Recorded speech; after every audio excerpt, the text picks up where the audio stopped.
Troubled times, troubled times.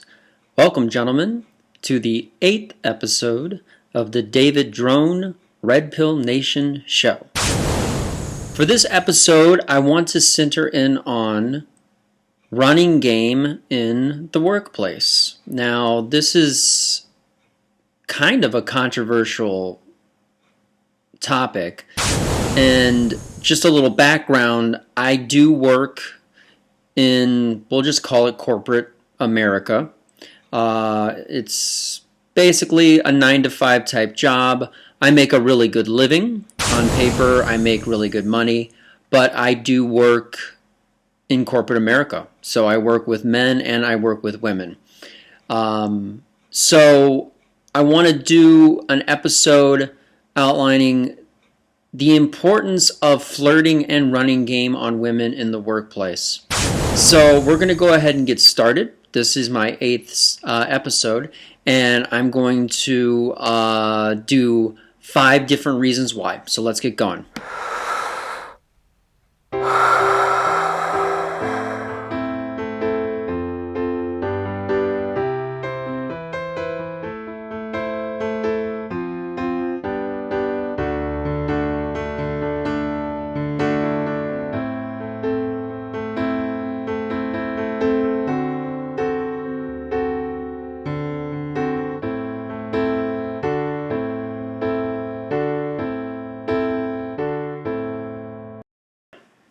I don't need to Google statistics to make you gentlemen aware that there are a lot of women out there in the work field. And they're in corporate jobs. They are in high-powered jobs. There are more female doctors out there than male doctors. I personally dated a female architect for 3 years, owned 3 different businesses, extremely successful. My mother was vice president of a billion-dollar company for many years, okay? Women are educated, they're out there, they're in the workforce, there's no avoiding them, there's no getting around them. And most of the time, you're probably going to find, if you're in corporate America, they're going to be your manager, your boss. So you will be dealing with women. Unless you're an entrepreneur or you have some sort of job where you're working by yourself. Now, I personally am not an entrepreneur. I do work for somebody. I do get a paycheck. Now, I'm not going to say what I do because it really doesn't matter, and I think it'll create bias. I'm not really sure what the great entrepreneur jobs are out there either. All I'm trying to say is it's a jungle out there, and you're going to be dealing with women. Women expect to be hit on by men. It's just how their lives have been, gentlemen. And young, hot women expect to be hit on by men all the time. Older women understand that they may not be hit on as much, but they still expect it. And even the really old, fat women, well, they expect to be hit on too. You know, I was thinking the other day, probably a woman's worst fear is when a man finally apologizes to her. You know, says something like, "Oh, I'm so sorry, ma'am." That's kind of when it's over for them. So whether they're in a nightclub or whether they're at work, they're expecting it, okay? And they want it. Usually when I go to work, my sort of persona is I go to work, I do my job, I'm a good employee, I try not to rock the boat, I get out of there, and then I go about my life. You know, work is work. I'm there to just make a payment. I'm there just to get a paycheck. It's, you know, it's just work.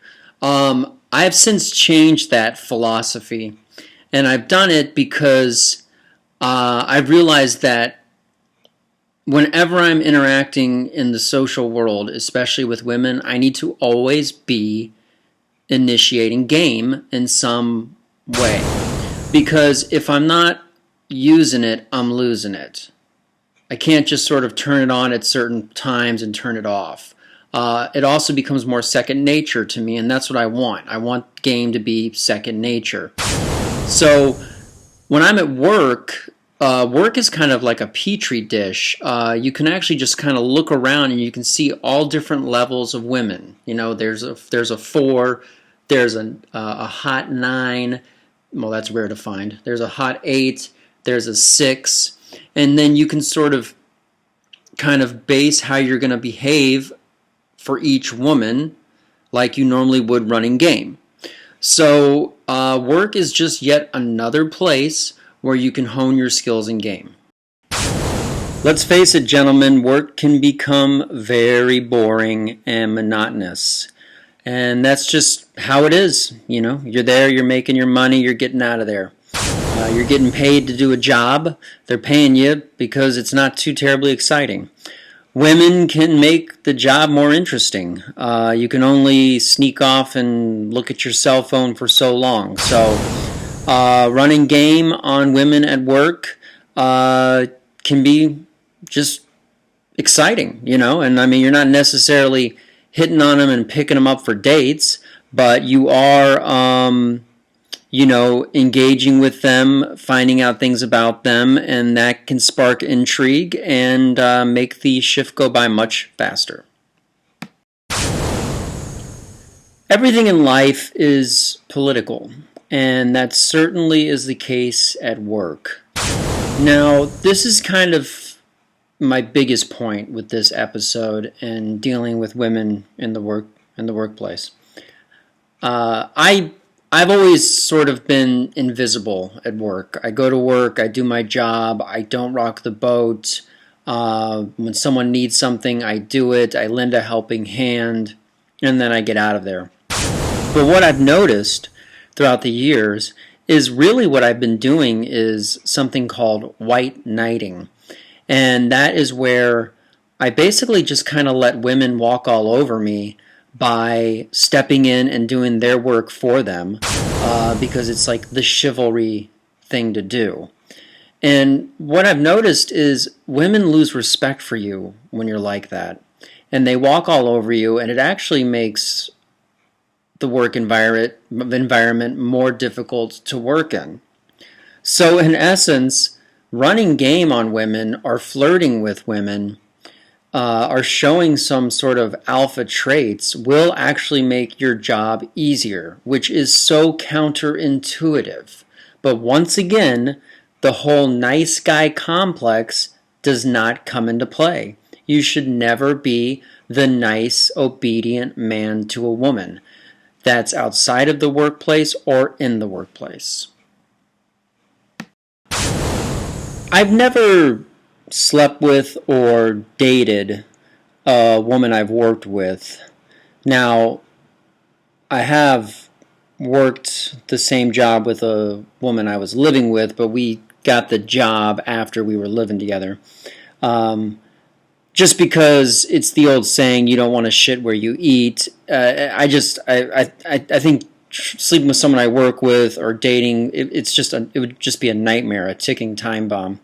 However, you can get phone numbers from women you work with, and when the job is over and you move on to greener pastures, you've got that little lottery ticket sitting in your phone, and then you do have the option to contact them. So if you have run some game on women you've worked with, later on you can cash in those tickets. And that concludes my episode. If you like the content, please subscribe to the channel. If you like the video, leave a like, and there's more to come.